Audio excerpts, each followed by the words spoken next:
दोस्तों, मैं हूँ पूनम। स्वागत करती हूँ मैं अपने चैनल में, अपने ब्लॉग में। कैसे हैं आप सब? मुझे कमेंट में ओम नमः शिवाय ज़रूर लिखिएगा। आज इस वीडियो में जानेंगे बरसवित्री व्रत कब है, व्रत रखने के नियम क्या है, पहली बार इस व्रत के उठाए कि ना उठाए, कौन सी एक समान हिस्से में ज़रूर खरीद लेना चाहिए। बहुत सारी जानकारी इस वीडियो में आपके मिलेंगी। इससे पहले आपने मेरे चैनल के सब्सक्राइब नहीं किए हैं तो इसके सब्सक्राइब कर दीजिए, लाइक कर दीजिए, बेल आइकन के ज़रूर प्रेस कर दीजिएगा, जैसे वीडियो के नोटिफिकेशन सबसे पहले आप लोग के पहुँचे। तो बरसवित्री व्रत जिस अमावस्या को किया जाता है और ये व्रत हमें अपने पति के लंबी उम्र के लिए रखेंगे, सुहाग में वृद्धि के लिए करते हैं। और बरसवित्री व्रत के करने के नियम है, एक दिन पहले नहाई खाई किया जाता है और दूसरे दिन हमें व्रत रखते हैं और तीसरे दिन पारण किया जाता है। तो और इस व्रत को फलाहारी आप करना चाहते हैं तो फलाहारी भी कर सकते हो, फल खा के भी आप रह सकते हो। मान लीजिए मीठा भोजन करना चाहते हो तो मीठा भोजन भी कर सकते हो। मीठा भोजन में खीर, पूरी, हलवा, सेवई, जो कुछ आप खाना चाहते हो तो वो खा सकते हो। लेकिन सिर्फ इस व्रत में नमक के सेवन नहीं किया जाता है। इस बार बरसवित्री व्रत 16 मई दिन शनिवार को है। जो लोग बरसवित्री व्रत पहली बार उठाना चाहते हैं, शुरू करना चाहते हैं, तो वो व्रत शुरू कर सकते हैं। और 17 मई से अधिक मास शुरू हो जा रहा है, 15 जून तक ले रहेगा। तो आप बरसवित्री व्रत करना चाहते हो तो आप ज़रूर कीजिएगा। अधिक मास शुरू होने से पहले ही आप जो कुछ व्रत टेकना चाहते, उठाना चाहते हैं तो वो उठा सकते हैं। 14 तारीख से 14 अप्रैल से खरमास समाप्त हो जाएगा। 17 मई से अधिक मास शुरू हो जाएगी। तो आप लोग 17 मई से पहले ही जो कुछ व्रत आए उठाना चाहते हैं तो उठा लीजिएगा। इस व्रत में पहनने के लिए हमें चाहिए नई साड़ी। हम नियम है कि व्रत में नए साड़ी होना चाहिए, पहन के पूजा किया जाता है। तो आप लोग पहले से भी खरीद के रख लीजिएगा। ब्लाउज, पेटीकोट, जो कुछ आपके बनवाना है तो बनवा लीजिएगा। देखिए, हाथ में पहनने के लिए हमें लहठी भी चाहिए। लाह के लहठी पहनते हैं तो नए लहठी खरीद लेना है, और चूड़ी पहनते हैं तो चूड़ी आप खरीद लेना है नए डब्बा। एक डब्बा ज़रूर खरीद लीजिएगा। मान लीजिए साड़ी खरीदना संभव नहीं है तो जो कुछ वस्त्र है वो पहन लीजिए, पहले वाला भी पहन सकते हैं, लेकिन नए लहठी चूड़ी पहन के हमें व्रत पूजन करना चाहिए।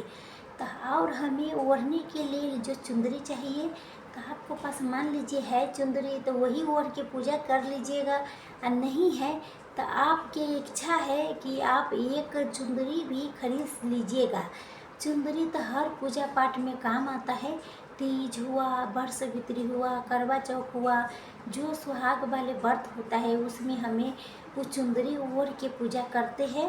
तो मान लीजिए आपको पास है तो आप लोग नहीं खरीदिएगा, और जिसके पास नहीं है वो भी आप खरीद सकते हैं।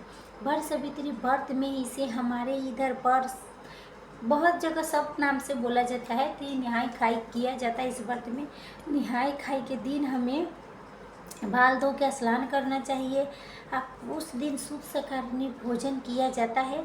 उस दिन लहसुन, प्याज, मतलब बैगन, मसूरी की दाल, मूली, सब अशुद्ध चीज़ है ना, जितनी उस चीज़ नहीं खानी है। उसके अगले दिन हमें व्रत रखेंगे।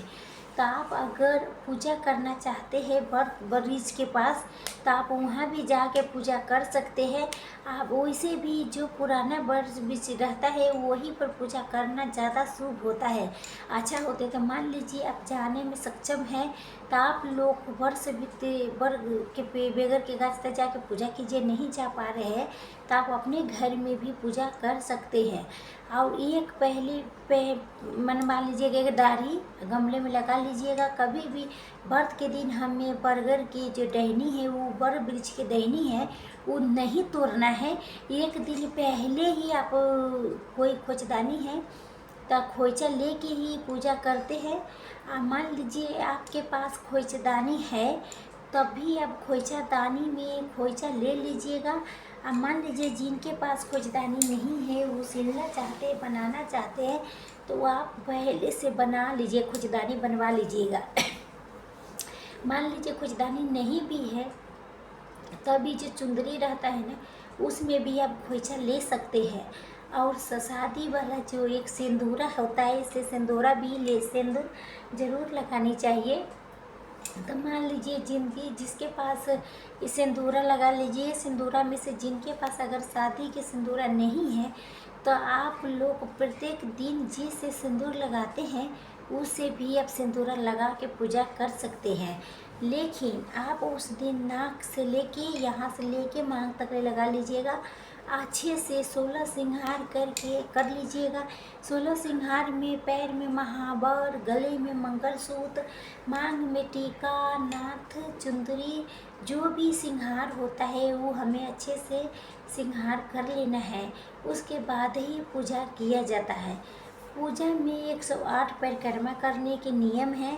तो अगर आप 108 परिक्रमा करना चाहते हैं, तो आप 108 परिक्रमा कर सकती हैं। मान लीजिए 108 परिक्रमा नहीं करना संभव नहीं है, वो पाती है, तभी आप 5, 7, 11, 21 इतना भी कर सकते हैं। तो देख लीजिएगा, जिसकी जितना क्षमता है उसी के अनुसार परिक्रमा कर लीजिएगा। गौरी गणेश के पूजन किया जाते हैं, तो आप लोग गौरी गणेश बना लीजिएगा। और जो भी सिजलन फल है वही इस प्रसाद में चढ़ाए जाते हैं। तो आम जल दिया जाता है आम के फलों से। पूजा में इस व्रत में ठेकुआ के प्रसाद भी चढ़ाया जाता है।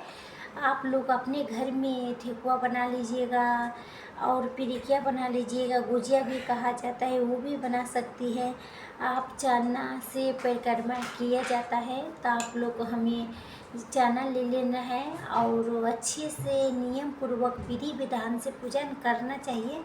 और पूजन करने से पहले आप लोग कुछ भी, पानी भी नहीं पीजिएगा, चाय भी नहीं पीजिएगा।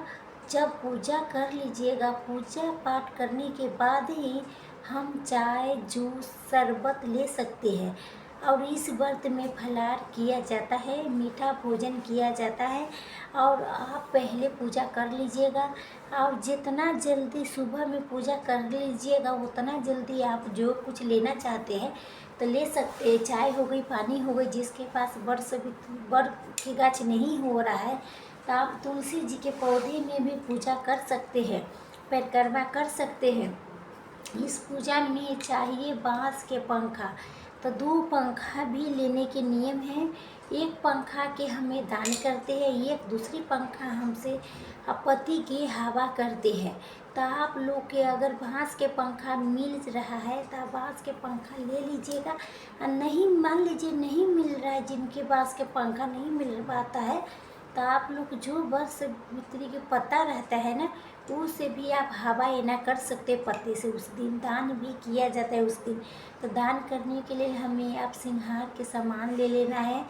चूड़ी, सिंदूर, बिंदी, महावर, नेल पालिश, जो कुछ आप दान करना चाहते हैं वो चीज़ सारी कुछ दान करना। साड़ी, ब्लाउज के पीस दान करना चाहते हैं, तो जो कुछ आपके दान करना चाहते हैं वो भी सामान खरीद लीजिएगा। हमें अपने लिए भी कुछ न कुछ ज़रूर चढ़ाना चाहिए। तो आप 16 श्रृंगार के सामान भी चढ़ाना चाहते हैं तो वो भी चढ़ाइए अपने लिए। न तो अपने लिए 16 श्रृंगार के सामान भी ले लीजिएगा, न तो अपने लिए चूड़ी, सिंदूर, बिंदी कुछ भी ले लीजिएगा। अपने लिए भी साड़ी भी चढ़ाना चाहते तो साड़ी चढ़ाइए, सूट के कपड़ा चढ़ाना चाहते, पायल, बिछुआ, जो कुछ चढ़ाना चाहते आपकी इच्छा है तो वो भी चढ़ा लीजिएगा। पति पूजन भी हमें अच्छे से करना है। सबसे पहले हमें बर के पूजन करना है, बरगाछी के, वो बर वृक्ष के पूजन करने के बाद हमें पति देव के पूजन करना है। और उसके बाद ही आप लोग को न फलाहार करना चाहते हैं तो फलाहार कीजिए, कर सकते हैं। और शाम में सूर्यास्तान होने से पहले ही मीठा भोजन किया जाता है। तो आप लोग शाम में सूर्य डूबने से पहले जो कुछ आपके खाने की इच्छा है, हम तो लोग खीर पूरी खाते हैं बना के, चाहे सादा पूरी बना लेते, खीर बना लेते, चाहे माने सूजी के हलवा बना तो वही खा लेते हैं। कितने फल फूल खा के रह जाती है, खीर पूरी बनाना चाहते हैं वो भी बना के खा सकती है, हलवा पूरी बनाना चाहती है तो वो भी, रोटी बनाना चाहती है तो रोटी भी बना के, जो कुछ बना के चाहते हैं वो चीज़ बना के खा लीजिए। सूर्य डूबने से पहले खा लीजिएगा। और नमक हमें अगले दिन खाएंगे, तो अगले दिन हमें नमक खाइएगा। तो वर्ष भीतरी में हमें यही सब नियम को पालन करना ज़रूर पड़ता है, करना चाहिए। तो आज के वीडियो यहीं तक था, फिर मिलूँगी नए वीडियो में। नमस्कार। वीडियो अच्छा लगे तो आप लाइक शेयर ज़रूर कीजिएगा, वो मेरे चैनल के सब्सक्राइब कर दीजिएगा, आप बेल आइकन के प्रेस ज़रूर कीजिएगा। धन्यवाद।